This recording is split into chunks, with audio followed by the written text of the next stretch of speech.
तीनों नाम मिल गए और जो गुरुद्रोही नहीं हुआ गुरु विमुख हो गया। विमुख नहीं हुआ यानी उसने भक्ति छोड़ दी, आनाकानी सी करने लग गया, थोड़े जाप कर है, कभी सत्संग में आ गया कभी नहीं आया और सार नाम तक उसको प्राप्त हो चुका है। उसके साथ क्या होगा, पार नहीं होगा, वो कुटी पर पहुंचेंगे। वहां पर ये काल भगवान का एक स्थान है, वहां पर एक धर्मराय नाम से बैठा है जो इसका लेखाकार है, काल का अकाउंटेंट है। तो जब हम तिरकुटी पर जाने से पहले ब्रह्मा विष्णु महेश के इन कमलों में से, इनके लोकों में से होकर जाना पड़ेगा। देखो पुण्यात्मा भोली आत्मा क्या कहते हैं, जो नकली संतों के अनुयायी हैं वो ये कहते हैं कि जाना एक स्थान पर है, रास्ते न्यारे न्यारे। ये भी उनकी थ्योरी गलत है। रास्ता भी एक है और जाना भी एक स्थान पर है। जैसे हमने ये जीव इस शरीर के अंदर है, इस शरीर के अंदर जो जीव है इसको इन कमलों के अंदर से होकर जाना, गुजर कर जाना पड़ेगा और कोई तरीका नहीं है, कोई रास्ता ही नहीं है। और ये सबका एक है, ना हिंदू में भिन्न है, ना मुसलमान में भिन्न है, ना सिख में भिन्न, ना ईसाई में भिन्न, ना बहन में भिन्न, ना भाई में भिन्न। तो हमने इन कमलों के अंदर से गुजरकर जाना है और तिरकुटी पर पहुंचना है। तो इन कमलों के अंदर से हम जाएंगे तो इनका नो ड्यू सर्टिफिकेट हम लेते हुए जाएंगे तो हम तिरकुटी पहुंच जाएंगे। तिरकुटी पर जाकर के फिर कौन मिलेगा आपको, ये दास मिलेगा, परमात्मा मिलेगा इस दास के रूप में, आपके गुरु के रूप में। और वहां फिर आपका हिसाब कराएगा इस काल से, नहीं वो डंडी मार जाएगा वहां पर, डंडी मतलब हेरा फेरी नहीं करेगा। वहां क्या लालच लोभ दिखाए जाएंगे, जो आपने कर्जा उतार दिया ब्रह्मा विष्णु महेश का, यह मंत्र जाप करके जो आपको प्रथम मंत्र दिया जाता है, उसके बाद भी आपका ढेर सारा धन बच जाएगा, इतना बहुत गना धन का मतलब ये कमाई बच जाएगी। वहां आपको लालच दिया जाएगा कि देख आपकी इतनी कमाई है, इतने वर्ष तक ब्रह्मा के लोक में ऐसे ठाठ करेगा, वहां ऐसा महादेव बनेगा, वहां पर इंद्र बन जाएगा, ऐसे ठाठ करेगा। ये फिर वो दूसरा मंत्र आपका है विष्णु जी का जो हम देते हैं, उसके कहते इस मंत्र की इतनी कमाई तेरी और बच रही है, इस विष्णु के लोक में तू ऐसे ठाठ करेगा, वहां बड़ा स्वर्ग बना हुआ है। फिर शिव जी का मंत्र है, दुर्गा का भी मंत्र है, यानी इतनी कमाई आपकी बनी बच रही होगी। और वहां पर फिर आपको ट्रेलर दिखाए जाएंगे, जैसे ग्राहक होते हैं ना फंसाने के लिए, नरे नरे अपने दिखाते हैं वो बिजनेसमैन दुकानदार, तो वो ट्रेलर दिखाए जाते हैं, देख उस लोक में कैसे नाच गाने हो रहे हैं, ऐसे ऐसे तेरा दे ऐसा रेस्ट हाउस है, ऐसा कमरा मिलेगा तुझे, वहां पर इतने डांस होंगे, ऐसे होंगे, ये ठाठ होंगे। तो ये मन तो वहां भी साथ ही होगा, मन तो वही है।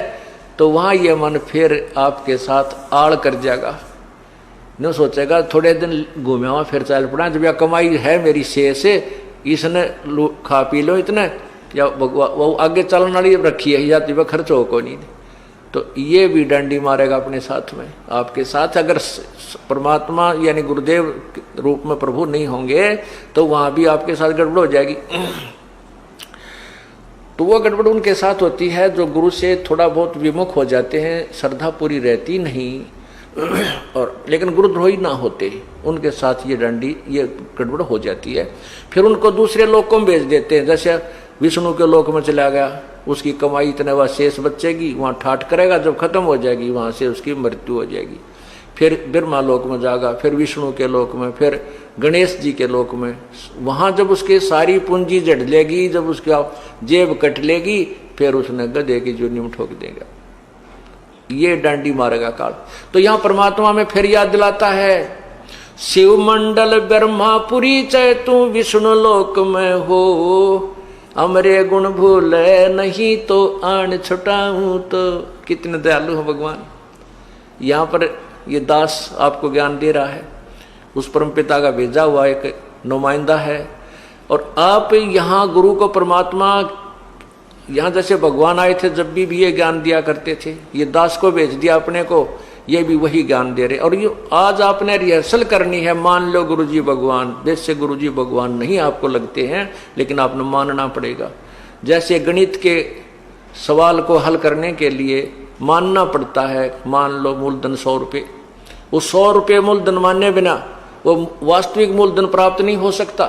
तो गुरुदेव को आपको भगवान स्वरूप मान करके उसके अनुसार उसके साथ अपनी क्रिया करते हुए तो भगवान मानना होता है, के तरह मानना होता है, और फिर उससे आपको वो वास्तविक भगवान मिल जाएगा।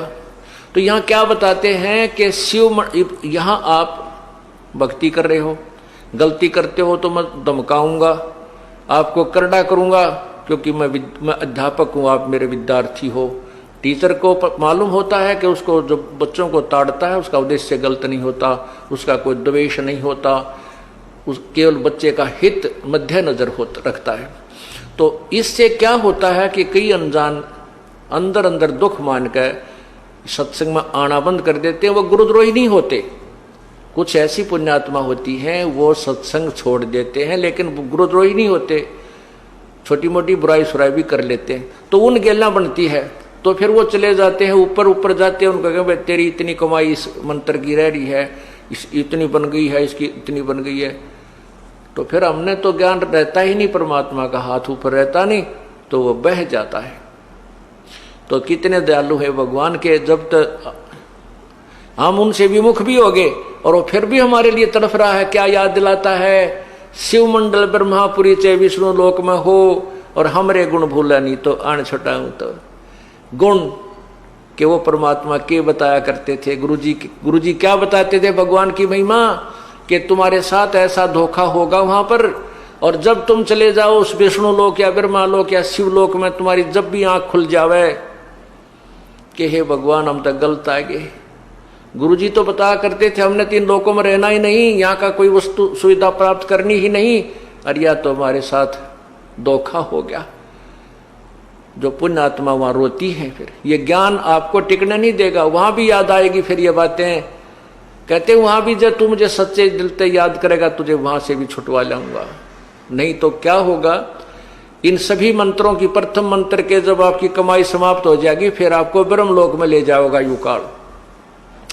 ये जो ओम का जो जाप है, इसका ब्रह्मलोक में आपको सुविधा देगा, और वहां मनमाने 1000 युग तक आप वहां रह सकते हो। इस ओम नाम की जो विधि हमने बताई, इसकी इतनी जबरदस्त कमाई आपकी बन जाएगी। उसके बाद आपको सतनाम प्राप्त हुआ है, जिसको सारनाम भी नहीं हुआ है और वो विमुख हो गया है, उसके साथ फिर यह बनेगी। तो उसके फिर ये दूसरा मंत्र का ओम नाम की कमाई तो ये वहां खराब करवा देगा ब्रह्मलोक में। फिर जो दूसरा मंत्र तत्व मंत्र है, इसने एक और कमाल कर रखा है कि ब्रह्मलोक में नकली सतलोक, झूठा नकली अलखलोक, अगमलोक और अनामी लोक की रचना करवा रखी है। उस दूसरे मंत्र यानी तत्व मंत्र का जो जाप है, उसकी कमाई को ये वहां खत्म करवा देता है बैठाकर। और जो कहते हैं हम सतलोक में आ गए, ये नकली संत बतावे हैं, बोला फिर सतलोक है, उस तो ऊपर बोला साडा लोक है थरा गजब वही। तो वो जो झूठे लोक बना रखे ब्रह्मलोक में, काल ने इस माया से झूठी कंस्ट्रक्शन करवा रखी है, रचना करवा रखी है, तो उसको वहां खत्म करवा देते हैं। उसके बाद 84 लाख योनियों में ये डाल दिया जाता है। अब बात आ गई जिसको तीनों नाम मिल गए और जो गुरुद्रोही नहीं हुआ, गुरु विमुख हो गया। विमुख नहीं हुआ यानी उसने भक्ति छोड़ दी, आनाकानी सी करने लग गया, थोड़े जाप करे है, कभी सत्संग में आ गया कभी नहीं आया, और सार नाम तक उसको प्राप्त हो चुका है। उसके साथ क्या होगा, पार नहीं होगा वो। यहां परमात्मा का एक और लोक है, परमात्मा का एक मिनी सतलोक है। उस लोक में प्रभु अपने ही कबीर रूप में वहां रहता है और वहां पर उन आत्माओं को रख लिया जाता है, इतना दयालु है। और जब कभी भक्ति युग आता है उस समय उनको इस पृथ्वी पर जन्म देता है। यानी पहले कभी किसी युग में आपको प्राप्त हुआ होगा, तो उनमें से कुछ पुण्यात्माएं आकर के परमात्मा ने 600 वर्ष पहले फिर उनको जमीन पर पटका, आकर के अपना पूरा उनको ज्ञान दिया, उनकी भक्ति बनवाई और फिर दोबारा मनुष्य शरीर में प्रारंभ कर दिया। तो वही व्यक्ति अब जन्म पाते पाते अब यहाँ आ चुके हैं, इस अब भक्ति काल आ गया है। तो ये भक्ति काल में आए हुए जो प्राणी हैं, जो सतलोक में यानी यहाँ परमात्मा के सतगुरु के लोक में से जो तुरंत यहाँ जन्म मिला है, उनको फिर मनुष्य जन्म मिलता हुआ आ रहा है। जैसे वो 64 लाख परमात्मा के शिष्य हुए थे आज तक 600 साल पहले, 550 वर्ष पूर्व।